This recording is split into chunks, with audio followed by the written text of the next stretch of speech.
Pelatih ini pelatih yang bisa dibilang ya, Sintayong itu dalam tanda kutip otoriter. Dia semua pemain harus ikut apa yang dia mau gitu kan, tidak boleh dibantah lah. Menurut saya ya, ada beberapa pemain yang bisa dibilang masuk daftar blacklistnya Sintayong karena bukan cuma Elkan ya. Mark Klok juga nggak dipanggil. Kemudian Stefano Lillipali yang sedang on fire loh. Kita berharap tadinya kan Sintayong untuk ya meredakan egonya lah sedikit kan, karena ini untuk kepentingan tim nasional Indonesia. Tapi Sintayong menganggap bahwa tidak ada maaf mungkin gitu kan. Artinya pemain-pemain yang dalam tanda kutip pernah mungkin berdiskusi dan berbeda pendapat ya pada akhirnya tidak dipanggil oleh Sintayong. Saya pikir kita sebagai pemain ke-12 perlu juga menghormati keputusan dari Sintayong. Dan menurut hemat saya dia memanggil pemain sesuai dengan progres dari sang pemain, sesuai dengan kebutuhan tim, dan tentunya sesuai dengan konsep permainan yang akan dia terapkan. Jadi segala bentuk keputusan dari Sintayong untuk memanggil atau mencoret pemain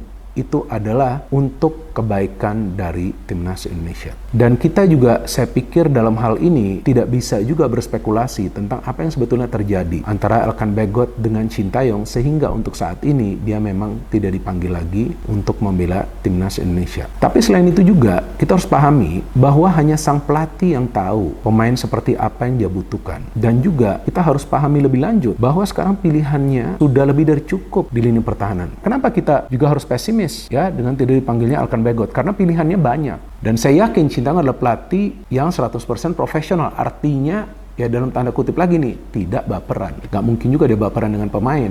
Tapi dia melihat pemain ini sekarang dia butuhkan atau enggak nih. Dan ini biasa juga terjadi di negara-negara lain. Pada saat ada seorang pelatih memutuskan untuk tidak memanggil seorang pemain. Tapi kemudian bisa saja pemain tersebut nanti dipanggil kembali. Martin Paes ini Bang. Dengan kehadiran Martin Paes ini kan otomatis ya kalau kita orang bola ya Hernando pasti cadangan. Betul. Ya dong.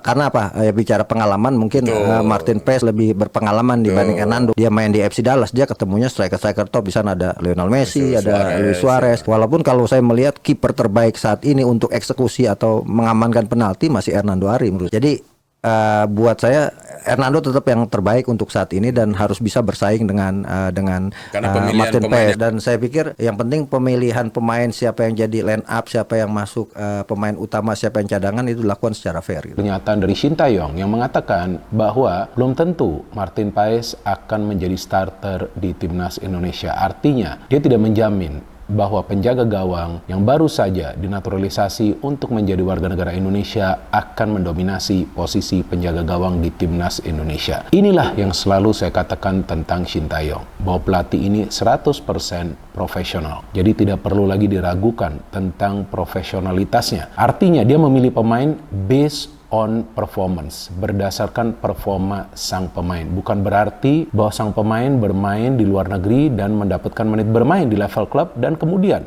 langsung akan menjadi starter. Jika Martin Paes tidak bisa perform, belum tentu dia akan bertahan sebagai starter di timnas Indonesia, dan itu berlaku bagi semua pemain yang sekarang menjadi bagian dari timnas Indonesia. Jadi memang Sintayong ini adalah tipe pelatih yang tegasnya luar biasa. Jadi dia tidak peduli pemain tersebut berasal dari klub mana atau pemain tersebut memang punya performa seperti apa di level klub. Yang penting pada saat bermain di timnas harus bermain sesuai dengan konsep permainannya dan harus menuruti instruksinya agar permainan dari timnas kita itu rapi. Bahwa Sintayong itu memilih pemain berdasarkan rekam jejak dari sang pemain pada saat membela timnas Indonesia atau pada saat dia melihat memang pemain tersebut perform di level klub, dipanggil, akan dilihat dulu performanya seperti apa. Dan juga tentunya dari segi attitude. Attitude itu juga sangat penting agar sang pemain itu jangan menjadi penghalang kemajuan dari timnas Indonesia. Artinya jangan juga memecah belah kesatuan di antara para pemain timnas Indonesia. Maka itu ada saja pemain yang masuk, ada saja pemain yang keluar dari timnas Indonesia. Tentu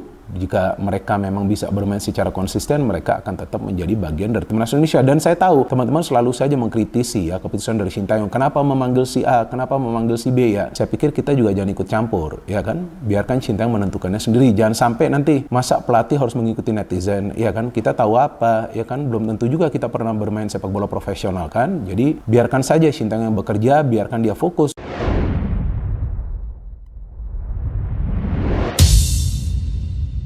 Salam olahraga, jumpa lagi dengan saya di Mas TV Channel. Setelah beberapa hari kita libur ya, kali ini saya tadi mendengarkan sebuah podcast dan sangat menarik sekali ya. Seorang Akmal Marhali menyebut bahwa Sintayong adalah pelatih yang otoriter.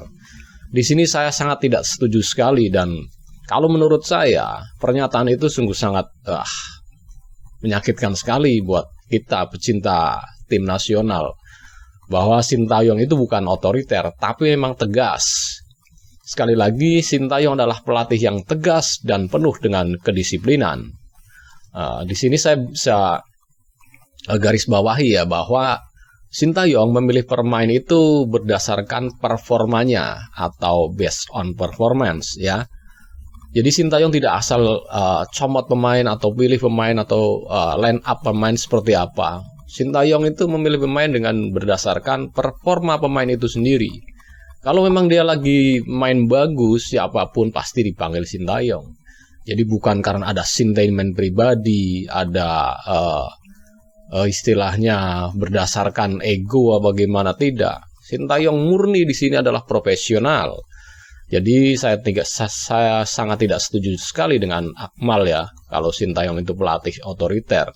Itu menyesatkan sekali pernyataan tersebut. Bahwa Sintayong selama ini dikenal dan bahkan sudah banyak saksinya ya, seperti Coach Nova Arianto, Coach Indra Safri. Beliau menyatakan bahwa Coach Sintayong adalah pelatih yang sangat disiplin. Telat sekian detik saja, langsung potong gaji. Dan menurut saya itu bukan otoriter. Itu adalah suatu kunci sukses sebuah tim yang memang harus disiplin. Dan ditunjukkan dulu oleh pelatihnya. Kalau pelatihnya sangat disiplin, saya rasa pemain-pemainnya pasti sangat akan mematuhinya. Dan itu juga untuk demi kemajuan timnas Indonesia. Jadi saya sangat tidak setuju kalau Coach Sintayong dibilang otoriter. Dan yang kedua, masalah masuknya Martin Paes. Ya, ini 11-12 nih dengan Bung Toel, Bung Akmal ini ya, yang menyatakan bahwa kalau seandainya sekarang Martin Paes masuk ke timnas, otomatis Hernando jadi cadangan. Tidak seperti itu ya. Apa yang dijelaskan Bung Binder itu memang benar. Sintayong tidak serta-merta setiap pemain naturalisasi adalah starter, enggak. Ya yang saya ucapkan tadi, bahwa Sintayong memilih pemain itu berdasarkan performance. Kalau performanya lagi naik, ya Hernando Ari pun bisa jadi pilihan.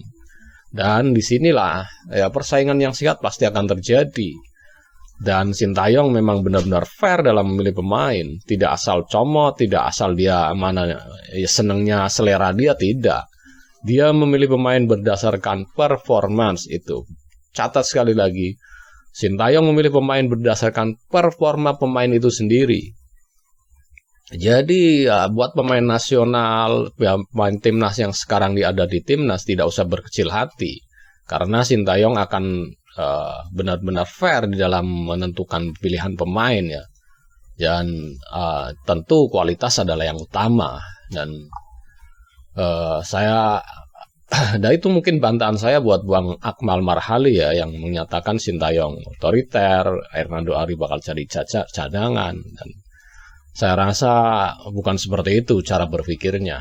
Dan bagi Anda yang menonton video ini dan ingin berkomentar, silahkan tulis komentar Anda di kolom komentar yang ada ya. Dan jangan lupa yang belum subscribe, silahkan subscribe. Dan supaya dapat bonus tontonan video terbaru dari Mas TV Channel. Salam olahraga.